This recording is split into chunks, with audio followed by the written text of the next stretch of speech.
தவேகா தலைவர் திரு விஜய் அவர்கள் மேலேயும் அவரோட தொண்டர்கள் மேலேயும் கம்ப்ளைண்ட் ஃபைல் பண்ணியிருக்கேன் இன்றைக்கி கமிஷனர் ஆஃபீஸில். நானும் வந்துட்டு தவேகா தலைவர் திரு விஜய் அவர்கள் ஏதாவது ஒரு அறிக்கை வாய்மொழியாகவோ இல்லாட்டி வந்துட்டு அறிக்கை எழுத்து வடிவிலையோ கொடுப்பாரு அப்படின்னு நானும் எதிர்பார்த்துட்டே இருந்தேன் இந்த 2 மாத காலமாக. அவரும் எதுவும் கொடுக்குற மாதிரி தெரியல. எனக்கு இதுக்கப்புறமும் அவர் கொடுப்பாரு அப்படிங்கிற நம்பிக்கை இல்லை. அதனால இளம் பெண்கள் அரசியலுக்கு வர்றது அப்படிங்கிறது இப்போ தான் அதிகமாகிட்டுருக்கு. இப்படி இருக்கக்கூடிய ஒரு சூழலில் அவங்கள பற்றி ஒரு ஆபாசமான கருத்துக்கள் பதிவு பண்ணும்போது அவங்களுக்கு எப்படிங்க அரசியல் களத்துக்கு வரணும் அப்படின்னு தோணும். பெரியார் அவர்கள் அன்றே சொன்னார், கரண்டியை பிடுங்கிட்டு பெண்கள் கையிலேருந்து புத்தகங்களை கொடுங்க அப்படின்னு சொல்லிட்டு.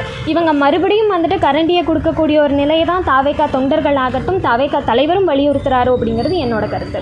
நான் கடந்த 3 மாத காலத்துக்கு முன்பாக தவேகாலேருந்து வெளியேறியிருந்தேன்.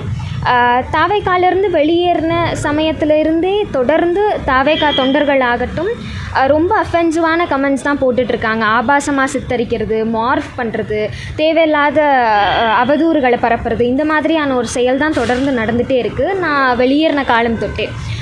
நானும் வந்துட்டு தவேகா தலைவர் திரு விஜய் அவர்கள் ஏதாவது ஒரு அறிக்கை வாய்மொழியாகவோ இல்லாட்டி வந்துட்டு அறிக்கை எழுத்து வடிவிலையோ கொடுப்பாரு அப்படின்னு நானும் எதிர்பார்த்துட்டே இருந்தேன் இந்த 2 மாத காலமாக.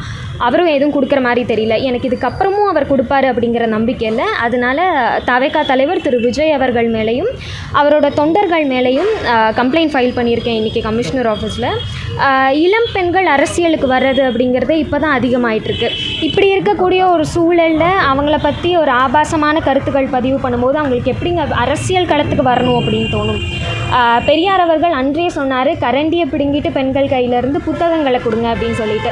இவங்க மறுபடியும் வந்துட்டு கரண்டியை கொடுக்கக்கூடிய ஒரு நிலையை தான் தவேகா தொண்டர்கள் ஆகட்டும் தவேகா தலைவரும் வலியுறுத்துறாரோ அப்படிங்கிறது என்னோட கருத்து.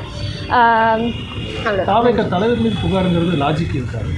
எப்படிங்க லாஜிக் இல்லாமல் இருக்கும்? யாரெல்லாம் நடக்கும்போதே இப்படி பேசாதீங்க அப்படின்னு சொல்லி ஒரு பேட்டிகள் வாயிலாகவும் போலீஸ் ஸ்டேஷன்லேயே சொல்லிட்டாங்க. ஆன்லைனில் இந்த மாதிரி பண்ணுறாங்க அப்படிங்கும்போது அந்த கட்சி தலைவர் அவர் நிறைய இடங்களில் தனிப்பட்ட நபர்கள் ஒவ்வொருத்தங்களும் யார் தவேகாக்கு சப்போர்ட் பண்ணுறாங்களோ அவங்க எல்லாருமே எங்களோட விர்ச்சுவல் வாரியர்ஸ் தான் அப்படிங்கிறத தெளிவாக சொல்லியிருந்தார். அண்ட் நான் அவர் கட்சியிலேருந்து வெளியேறின காலம் தொட்டு நிறைய பெண்கள் ஐடியாலஜிக்கலாக நாங்கள் ஸ்டாண்ட் எடுக்கிறோம் அப்படிங்கிற பட்சத்துக்கு அவங்க ஆப்போசிட்லேருந்து நாகரிகமான ஒரு அரசியல் விவாதத்தை தான் நாங்கள் எதிர்பார்க்குறோம். ஆனால் அது இங்கே நடக்கிறதில்ல அப்படிங்கிறது தான் உண்மை. ஸோ அதை கண்டித்து அவர் விர்ச்சுவல் வாரியர்ஸ் மேலே அவர் ஏன் ஒரு அறிக்கை கூட வெளியிட மாட்டேங்கிறார் அப்படிங்கிறது எங்களோட கேள்வி. விளம்பரத்துக்காக வைசாலி இந்த மாதிரி பண்ணுறாங்கிற மாதிரி விளம்பரத்துக்காக நிச்சயமாக இல்லை. எங்கள் அரசியல் களத்தில் நேர்மையான நியாயமான விவாதங்களை எடுத்து வச்சா அது அட்டென்ஷன் சீக்கர் அப்படிங்கிறது இல்லை இல்லையா? இப்போது நீங்கள் உங்களை விமர்சனம் பண்ணுறீங்க. பொதுவாகவே ஒவ்வொரு கட்சிக்காரங்க எதிர்கட்சிக்காரங்க விமர்சனம் பண்ணுறது சோசியல் மீடியாவில் இருக்குது. எதிர்கட்சிக்காரங்கள நியாயமான விமர்சனங்கள் நாகரீகமான விமர்சனங்கள் எடுத்து வைக்கிறது அப்படிங்கிறது ஃபைன் தான். நாங்களும் வந்துட்டு கருத்தியல் ரீதியான விமர்சனங்களை தான் எடுத்து வைக்கிறோம்.